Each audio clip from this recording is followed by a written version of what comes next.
with our very first interview on the show this morning.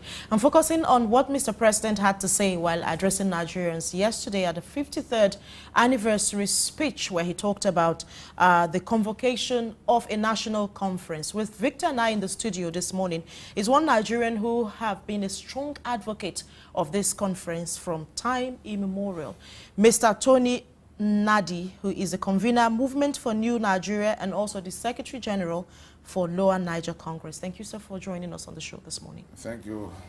Thank you very much, Mr. Nadi. You have severally spoken about the convocation of a conference to discuss some of the most burning issues in Nigeria today, and how the decision of the president to raise an advisory committee to set out the modalities and procedures for a national conference. How did that news get to you?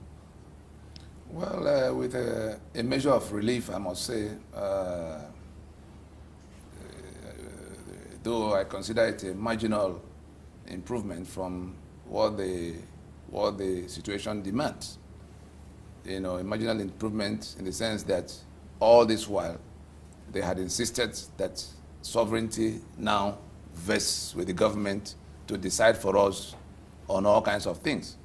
And our position had been that if they go to section 14, subsection 2A of the Constitution of Federal Republic, which they are using to manage Nigeria today, they will see the basis of all the argument that sovereignty belongs to the people of Nigeria, from whom government, through this constitution, derives all its powers and authority.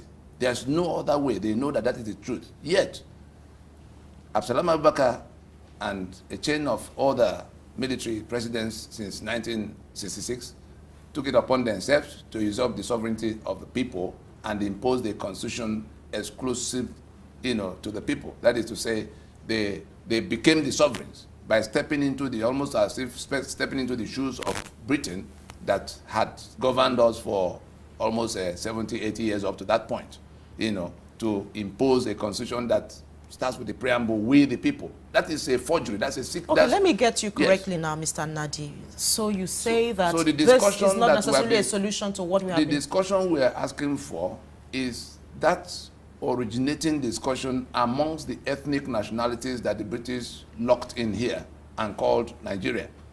From that time in 1914 to now, it had not been their decision to be together, and the terms of that decision, of that being together, had always been imposed. Let's ask you this question, yes, because it's coming at a time where everyone is saying, yes, it is very timely to have a national dialogue. Yes. For some people, it's yes, not really whether it's sovereign or not that is the issue. The issue is we have got things to talk about, and there comes a time, thank goodness, a president yes, is talking about it. Some would describe you as a pessimist. Isn't it too early to predict that this might not lead to the outcome we all desire as a people? I was looking at the terms of reference. The first one must commend the statesman in Mr. President in taking this kind of a decision at this time in the midst of all the noise against it. And I was saying that it's not yet to Uhuru, not near where we will just come to the point where let's hope that this advisory committee, because many of the people on the list are people who have been in and out of the process we had embarked upon for over 15 years, to let Nigerians know that our situation is exactly like the situation of South Africa under apartheid constitution. What we're talking about is that all of what we're lamenting about, if you want to know what we want discussed, for which reason we are saying we have not even started, that preamble to the constitution that says we the people have decided to live here according to this constitution is saying that the Ijaw people have decided to submit their land and their people into a Nigeria. And the terms of that submission is what the constitution is supposed to be discussing.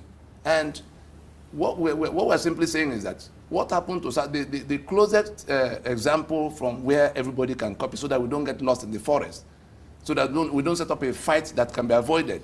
Okay, now when you talk about the people, let me learn so that we can get it in perspective. We're not anarchists. Okay. I've spent 15 years of my short life to look into all the departments of we've been going all over the place, digging into the archives. I have here the documents of Lugard, by which we were chained into this bad arrangement. We have all the documents they've been trying to hide from us, and we're going to expose it to our people. We already have some advertorials running since last week, and more will come in terms of bulletins.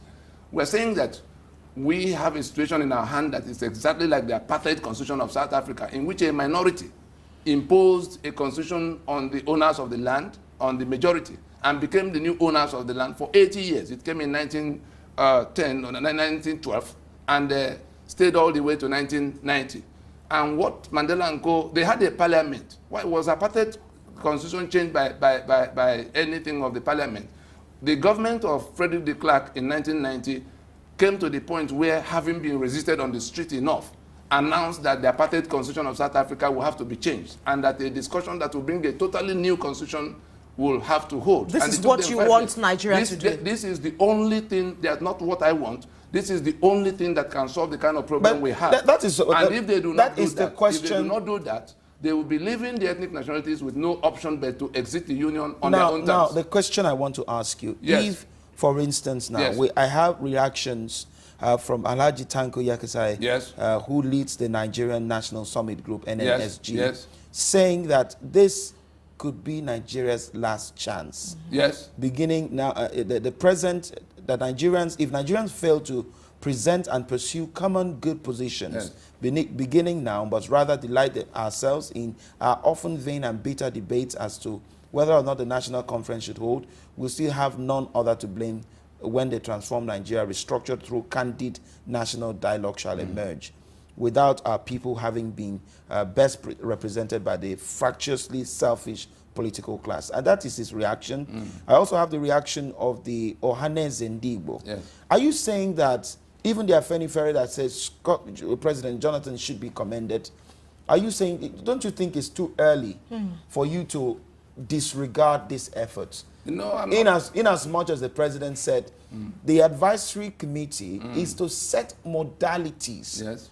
He hasn't even mentioned the nomenclature of this dialogue. I agree. But he has said that, look, Nigerians would expect that people like you and others who have been in the struggle, who have been asking for the national conference, would at this point close ranks and see how you can, work this out. So don't you think that it's too premature to disregard whatever is being done right now? Let us use this precious opportunity to explain to our people all over the country what the dialogue should be all about. Our quarrel, if you go to the terms of reference, item 6, as I was looking at it this morning, the item 6 on the thing says all of what there was. If you read it out, it may fit into just read it out, please. To advise government on legal procedures and options for integrating decisions and outcomes of the National Dialogue Conference into the Constitution and laws of the nation. That thing, what you just read now, defeats the entire essence of calling any conference, and it tallies with what David Mark was telling us the other day, that the conference will hold, but that nobody is going to discuss whether we live together or not live together. And that is the only question 75% of the country wants answered, uninhibited. No, this 75%. Let me tell you how I arrived at 75%. How did you arrive at it? Tambuwal, Speaker of your House of Representatives, said that all of the politicians... Our House of Representatives. As long as this is the basis of Nigeria, I tell you that more than 3/4 of the people trapped here do not want to have anything to do with that country. If you take a referendum today, that is what you will find. The only people who insist we must keep it, including some people I see on this list. You saw Mabeza and his patriot, how they are talking about Nigerianism. That is, they do not imagine that it is possible for anybody to say he will not be in Nigeria. They say nobody has a right to suggest that there will be no Nigeria. Whereas, unless we go to agree on the basis of submitting our lands into a new union, the fraud that Lugard put in place in 1914, and we have evidence of it, has come to an end. It will expire naturally 31st December 2013. That is the full 100 years. The current fraud of 1999, in which Absalam Abubakar and he's a confederate in the PRC, made a constitution and lied that we the people made it, renders this entire document. Okay, so Mr. Nadi, if we are sitting on a tell us how Nigeria you plan to achieve what you are saying. Okay. Tell us how you plan to achieve what you are saying. Because what you are asking, hold on one minute, is that this constitution should not be. And you expect that a total overhaul. Let me finish. You want a total overhaul of this constitution, and you liken it to the South African apartheid. Okay, tell us the process to get into what you are saying, because the president also, do not forget, assumed office, or all the people you expect to do something about it, assumed office based on this document. So what is your practical step to getting this done? South Africa in 1990 came to this bus stop where we have just arrived. The sitting government that was elected, and there was a parliament, Frederick de Klerk, he now, for the first time up to that time, accepted that the apartheid constitution could no longer be the basis of the South African society, because it was imposed by a white minority to take the lands and the rights of the blacks, and that is exactly what we have here. The Ijaw lost their land and their oil and gas to Nigeria because some military president under Gowon seized it by decree. The Lagos port belonged to Lagos people. Nigeria takes more than 2 trillion naira from this port every year, but from independence to date, not one controller general of custom of Yoruba origin. And therefore, if Gani Adams now says, how did we come to this? And he pick up arms, the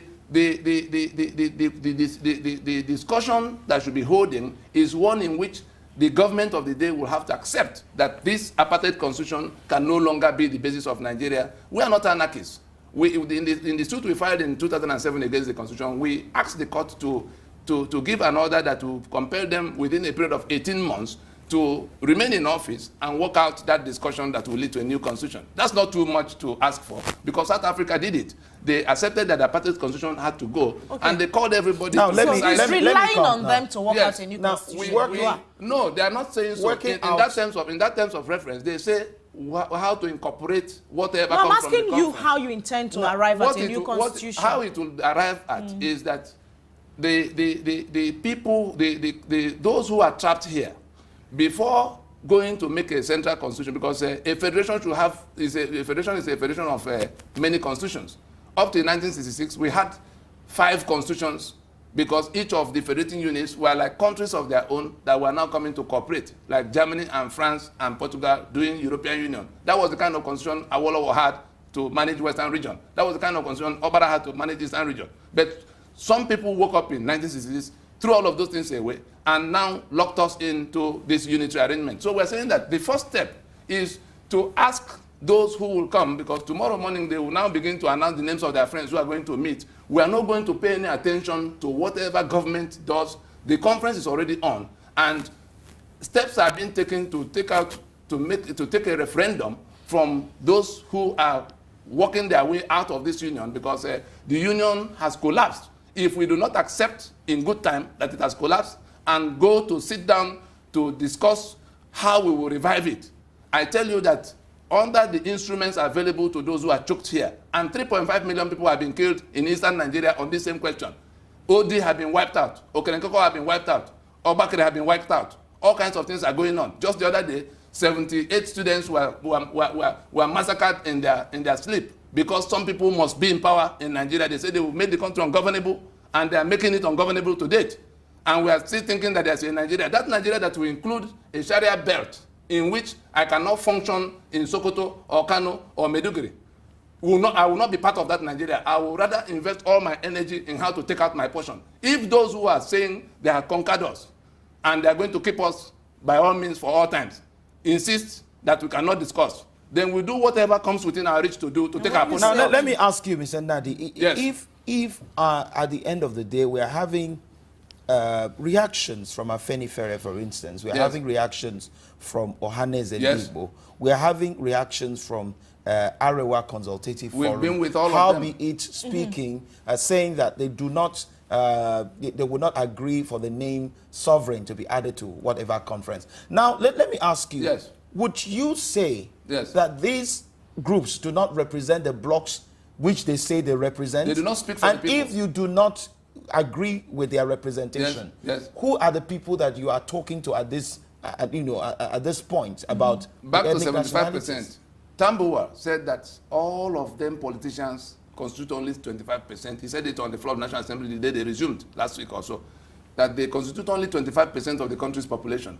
I'm here to speak on behalf of that unrepresented. And the ROI is not speaking for anybody. They all have vested interests. They all have things they share with their people in government. What we're saying is that let us accept that Nigeria was not our making in 1914. Let us accept that the little discussion we had all the way to 1960 got toppled in 1966.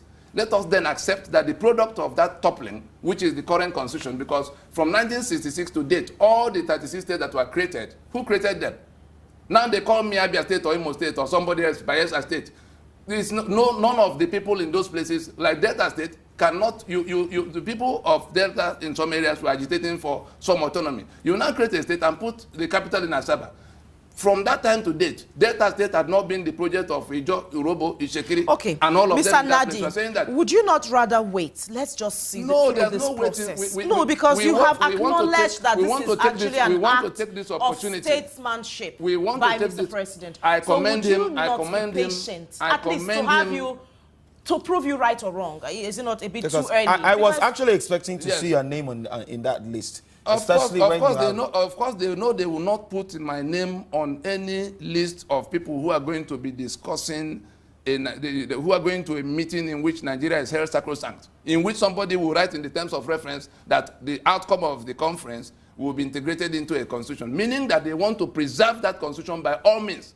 And we are saying we will not touch one alphabet from inside this constitution. So these are the two grounds, these are the two positions that will have to be married through the next few days. But in the event that this conference is convoked, yes, in the event that the different nationalities meet and do discourse, yes, would you now throw away all of that? Because your view can be seen as extreme. It is either this, it is either all or nothing. Do you think that there's no halfway? There's no halfway in a matter of reconstruction. If you want to put a 40-story structure on this ground now, you know it will take it. But the first thing that will happen is that bulldozer has to enter here to level it, to be able to put up a new structure. Anything that is built on this foundation of falsehood, and if you let us take it down to our people, in saying that we the people, we're saying that we have submitted by ourselves. So it's a forged signature by which Nigeria is selling 3 million barrels of crude oil every day and sharing the money, $250 million every single day in Abuja, to the exclusion of the owners. If you come to the provisions inside the Constitution, you then begin to see a chapter 2 that provides for all the good things of life, but a clause in section 6C, and shame on the lawyers in Nigeria, including the justices up to the Supreme Court, that will hold this document up and say it's a constitution. Because those who wrote it had taken all of the content of the Treasury as their own by that provision, to say that nothing is for the citizen except as they deem fit. That is the unjustifiability. Mr. Nadi, before we let you go on this segment, like Victor asked, and yes, it's the heart of the matter. The thing to do is to allow the ethnic nationalities and have this discussion without what you are saying, and this scales through. If somebody, what does that make you? Abacha held a conference, Obasanjo held a conference. What happened to them? Because somebody sat in Abuja, like David Mark is sitting, to tell us that it is how they do it that we have to accept. What we're saying is that they must accept that sovereignty belongs to the people and let them organize themselves and send those who they will truly wish to discuss their future for them in a conference that will end in a referendum. Thank you, sir, for coming. Thank you very much, sir, for joining us this morning. Thank you. We have been speaking to Mr. Tony Nadi, who is the Secretary General of the Lower Niger Congress and the convener Movement for New Nigeria. Thank you once again for joining us. My pleasure. We'll be right back. The rest of the show continues shortly. Stay with us. Welcome back. Now our next interview is one